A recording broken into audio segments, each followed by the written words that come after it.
Hello viewers, welcome to our channel. Here in this video, we will tell you about Amancio Ortega, one of the richest men in the world, the founder of Zara and the largest fashion retailer. Subscribe to our channel now and don't forget to press the bell icon. Let's start our video without any further delay. Who is Amancio Ortega? Amancio Ortega is the richest person in Spain and one of the richest people in the world. He is the founding chair of retail giant Inditex, the parent company of Zara, the largest fashion retailer in the world. Ortega built a retail empire as one of the earliest and most successful pioneers of fast fashion. Fast fashion is a retail concept based on the fast production and distribution of cheap versions of designs copied directly from fashion runaways or pop culture icons.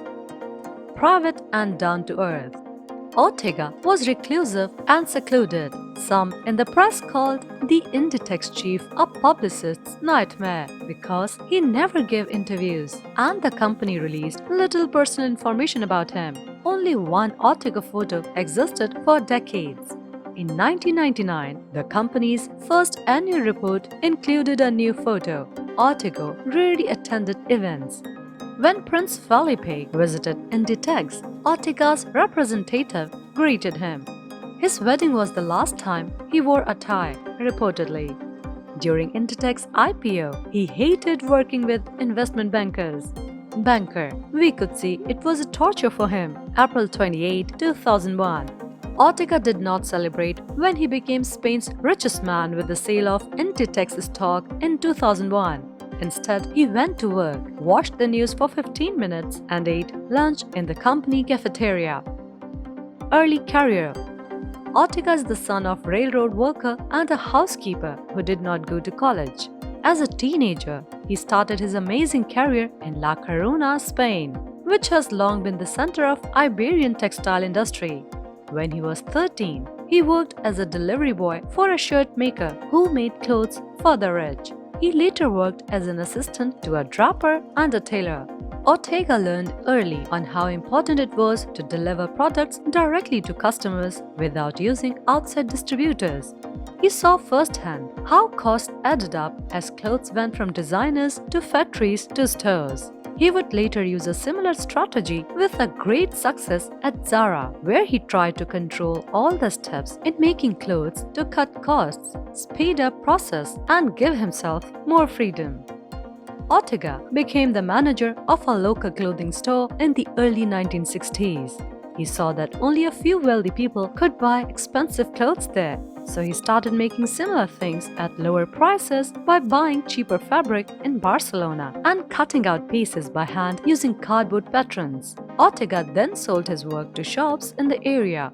He used his money to open his first factory in 1963 when he was 27. The first Zara shop. Ortega opened the first Zara store in 1975 across from La Coruña's best department store. He became known for putting his stores in the best places. Zara quickly became known for selling designer clothes at reasonable prices. Gap and Next had used this method with great success in the US and UK, but it was completely new in Spain, where the big stores, Corte Inglés and Cortefiel, had dominated the mid-range clothing market. But neither of them appealed to young people's sense of style. Ortega's goal was explained in the company's first annual report, which was due in 1999. It said, Zara wanted to make fashion accessible to everyone, in contrast to the idea that fashion is a privilege. We offer fashion that can be bought on the high street and is based on what modern men and women like, want, and do. Nash, October 27, 1999. By 1989, Ortega had almost 100 stores open in Spain. Zara became so popular that it rarely had to advertise because sales were kept up by word of mouth. The chain relied especially on customers who came back often. Julian Bogle, who works for the PR company Modus, told The Guardian, "The girls in the office know that new stock comes in on Tuesdays and Thursdays, so they go. It gives you a rush without making you feel bad." October 28, 2002. Even the world of high fashion began to accept Zara's clothes. Susie Forbes of British Vogue told The Guardian, "I spent most of my time as a Vogue editor at Zara. 70% of my wardrobe is from there." Net worth. With a net worth of $48.1 billion as of March 2022, Ortega was the third wealthiest person in Europe behind Bernard Arnault and François Bettencourt Meyers. He was also the 27th wealthiest person in the world. So this is it for today's video. I hope you have enjoyed the video. Like and share it, and do comment to us below. Thanks for watching us. See you in the next video.